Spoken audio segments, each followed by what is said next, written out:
fancy joining me at this point in my sad, pathetic life, boys and girls? I'm just paying for the central heating.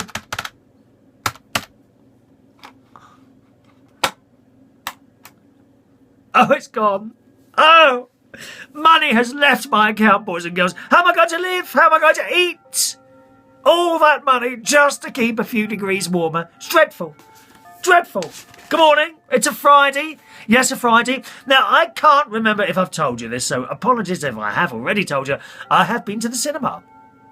I went to the cinema last Friday and saw the film Interstellar. Yes, very space science fiction type. That's the theme music to Star Trek, but it wasn't Star Trek that we saw. Okay? We saw Interstellar. So this film is about the Earth, okay? And we have, of course, ruined it. As you well know is happening at this moment, boys and girls. Yes, we are digging all this stuff so that we can put our central... I'm responsible. I'm personally responsible, possibly, for destroying the whole of this Earth by having a new central heating system put in. I am the one you blame. I'm sorry. I am sorry. I shouldn't have had it done, should I? Perhaps I can find some way of getting that money back that I've just spent. Anyway, they decide that they need to find somewhere else to live, okay? And some entity produces a wormhole in space. I know what is a worm. I don't know. Is it a hole that worms go through? Why is it called a wormhole? Worms don't go through it, do they? Are we classed as worms by higher beings? Are we worms? Are you a worm? Have you got worms? There's pills for that, you know. There's pills for worms.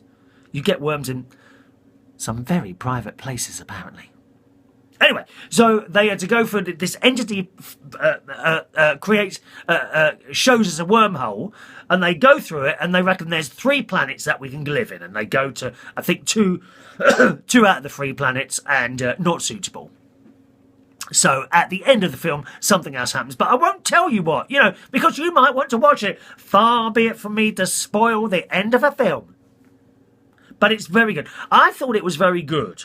Right. The thing is, it was a bit long. We got to the cinema about 11 o'clock at night, about 10 to 11 at night, because we went for the late showing. We didn't get out of there till 1 to 2 in the morning. I mean, you know, it's a long film. I enjoyed it. I didn't sort of look. Just a minute. I've got to undo. I've got to undo my belt. This is getting a bit tight, dear.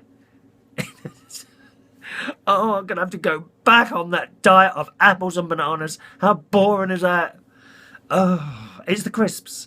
Although I haven't had any for 2 days, but I don't see any difference. 2 whole days. Shouldn't I have seen difference after that? Anyway, back to the film. I forgot where I was. Oh, yes. So 1 to 2 we got out. I didn't look at my watch throughout the thing and think to myself, oh, God, this is boring. No, I didn't think like that, so I quite enjoyed it. But a couple of times I did look over and my mate Ron came with us. He was asleep. He was fast asleep. Fortunately, not snoring.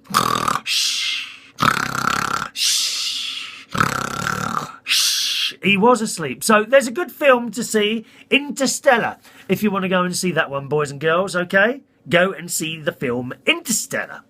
Couple of emails have come in. Marge wrote in. Actually, on Monday, I completely forgot about this email and was kind of, she said she felt bad for not being there for the live show. Now, we do a live show every Saturday, boys and girls, at 12 o'clock, 12 midday UK time. Now, you can find this by going to unitedkingdomtalk.co.uk, click the Union flag, the flag of the United Kingdom at the top there, and that will show you where to go for the live show, okay? And Marge was apologising for not being there. She said she felt bad. Marge, do not feel bad, darling. I cannot expect you to wake up at such early hours every single week just to be with me. I appreciate it when you're there, but don't be hard on yourself, Marge. I mean, some people have been very hard on themselves. When they miss the live show, they start whipping themselves. Like this. They start whipping themselves and things like that, feeling that they ought to punish themselves like some monks. You don't have to do that much. I'm just happy for you to be there when you want to be there, my love. Do not feel bad not being there. But thank you. It was very kind. And my sister wrote a little message on yesterday's video and wants to know, how can it be a Quorn steak pie? Okay, Quorn steak pie, which I bought yesterday. So a Quorn steak pie. Quorn is like, I think it's a member of the mushroom family. And it's made into various different things, chicken pieces and this, that and the other. Steak isn't really, I mean, it's not meat, is it? You know, I mean, I could say to you, sis, I could say to you, why do you call it steak? You know, when you're sitting there, I've got steak and chips. No, actually, you're having dead cow and chips, aren't you? But you like to, you like to jazz it up a bit so it doesn't look like a dead animal. But it is.